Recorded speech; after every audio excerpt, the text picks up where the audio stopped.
کہ عمران خان کو گرفتار کیا جا سکتا ہے. جیسا کہ آپ جانتے ہیں کہ کل ISPR فوجی ترجمان جو ہیں انہوں نے ایک پریس کانفرنس کی ہے. اس میں انہوں نے اپنا جو احتساب جس کو وہ کہتے ہیں اپنی منجی تھلے ڈانگ پھیرنا وہ انہوں نے ڈانگ پھیر دی ہے. اپنے جو ان کے جرنیل ہیں یا کچھ دوسرے لوگ ہیں وہ جو 9 مئی کے واقعات میں جنہوں نے ذرا سی بھی کوئی جو ہیلپ کی ہے مدد کی ہے کسی کی تو وہ انہوں نے ان کو سیک کر دیا ہے. یہ ایک واضح پیغام جو نا وہ انہوں نے دیا ہے پاکستان تحریک انصاف کو بھی اور باقیوں کو بھی کہ جب ہم اپنا خود اپنے ادارے کے جو افراد ہیں افسران ہیں ان کا احتساب کر سکتے ہیں مؤثر احتساب کر سکتے ہیں تو باقی جو ہے نا وہ کس کھیت کی مولی ہیں. تو اس تناظر میں یہ خدشہ ظاہر کیا جا رہا ہے کہ یہ 4 جولائی کی جو پیشی ہے عمران خان کی راولپنڈی کی نیب عدالت میں اس موقع پر انہیں گرفتار بھی کیا جا سکتا ہے. ناظرین آج سپریم کورٹ آف پاکستان میں فوجی عدالتوں میں سویلینز کے ٹرائل کے حوالے سے جو ایک کیس زیر سماعت ہے اس پر سماعت ہوئی اور فاضل عدالت جو ہے اس نے فوری طور پر حکم امتناع دینے سے انکار کر دیا ہے اور فیصلہ جو ہے نا وہ ابھی تک نہیں سنا ہے. یہ جو سماعت ہے یہ جولائی کے دوسرے ہفتے تک جو ہے نا ملتوی کر دی گئی ہے. اس سماعت کے دوران آج جو سماعت ہوئی ہے 27 جون کو اس میں فاضل عدالت نے جو ہے نا متعلقہ اداروں سے کہا ہے کہ وہ جو گرفتار لوگ ہیں ان کو ان کے اہل خانہ سے ملنے کی سہولت جو ہے نا وہ بہم پہنچائیں.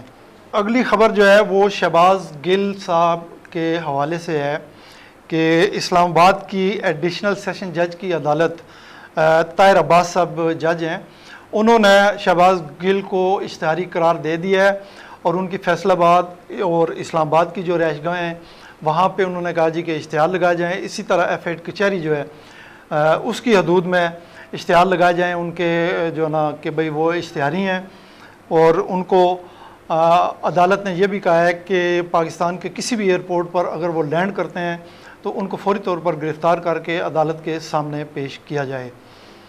تو شہباز گل کے بارے میں یہ بھی کہا جاتا ہے کہ وہ ان کے پاس امریکی شہریت بھی موجود ہے اور وہ اس وقت امریکہ میں موجود ہیں. اگر وہ امریکی شہری ہیں تو ان پر پاکستان کا یہ قانون کیسے لاگو ہوگا؟ کیا انٹرپول کے ذریعے ان کو گرفتار کر کے یہاں پہ لایا جا سکتا ہے اور ان پر پاکستانی قانون کس طرح لاگو کیا جا سکتا ہے؟ یہ وہ معاملات ہیں جن کے بارے میں ابھی ہم کچھ کہہ نہیں سکتے. اور اب ناظرین ایک بڑی دلچسپ خبر مریم اورنگزیب صاحبہ وفاقی وزیر اطلاعات ہیں انہوں نے کل ایک پریس کانفرنس کی ہے. اس میں انہوں نے بتایا کہ 78 سال کے بعد پاکستان کی پہلی میوزک پالیسی جو ہے اس کا ڈرافٹ تیار کر لیا گیا ہے اور اس کو بہت جلد نافذ کر دیا جائے گا. یہ میوزک جو پالیسی ہے اس میں کیا کچھ ہوگا اس کی پوری ڈیٹیل تو بعد میں سامنے آئے گی جب یہ نافذ ہوگی. ڈرافٹ جب پیش ہوگا منظور ہوگا اس کے بعد نافذ ہوگا تو پھر سامنے آئے گا. لیکن اس میں یہ ہے کہ مقامی اور فوک میوزک جو ہے اس کا تحفظ دیا جائے گا. جو ہمارا صوفی میوزک ہے اس کے حوالے سے بھی اس میں کچھ اقدامات ہیں وہ کیے جائیں گے میوزک کو محفوظ کرنے کے لیے.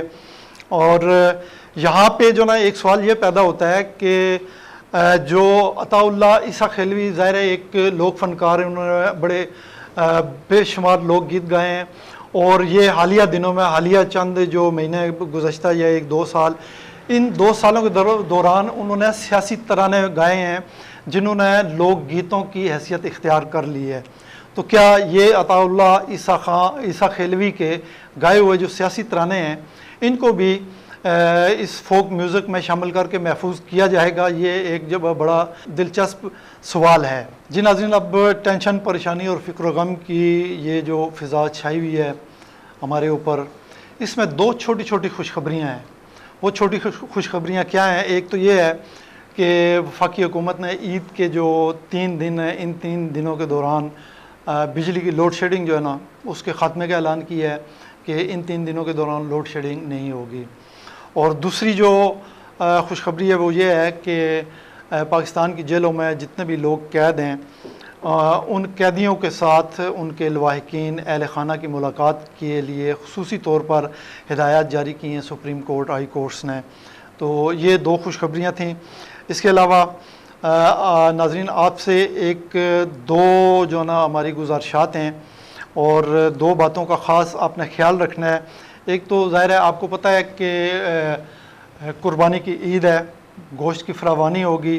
اس گوشت کی جو فراوانی ہے اس کو بیماری کا ذریعہ مت بنائیں، سوچ سمجھ کر اور تھوڑا تھوڑا کھائیں، ہضم کر کے کھائیں اور احتیاط کے ساتھ کھائیں، زیادہ جو نا اوور ایٹنگ نہ کریں۔ اور دوسرا قربانی کی جو علائشیں ہیں اکثر علاقوں میں دیکھا جاتا ہے کہ وہ لوگ جو نا گلی میں یا راستے میں پھینک دیتے ہیں، اس سے جو نا بیماریاں پھیلتی ہیں اور راہ چلتے لوگوں کو جو نا بڑی تکلیف ہوتی ہے۔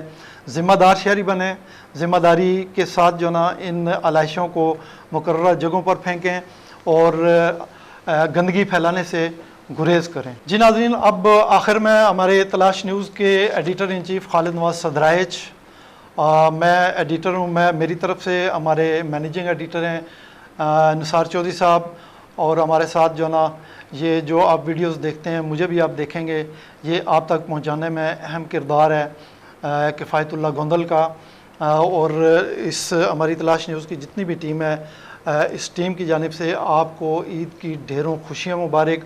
اور خالد صاحب کا ایک میسیج ہے خاص طور پہ ناظرین کے لیے، انہوں نے بھیجا ہے کہ یہ جو نا اپنے ناظرین تک پہنچائیں، وہ یہ کہ عید جو ہے، قربانی کی عید جو ہے، یہ صرف جانور ذبح کرنے کا نام نہیں ہے، بلکہ یہ اپنی انا، اپنی خود غرضی اور اپنا غم، غصہ، نفرت یا اس طرح کے جتنے منفی جذبات آپ کے دل دماغ میں پائے جاتے ہیں، آپ کے کسی رشتہ دار کے بارے میں، دوست احباب کے بارے میں یا کسی کے بارے میں بھی، ان کو قربان کریں۔ اصل قربانی یہ ہے۔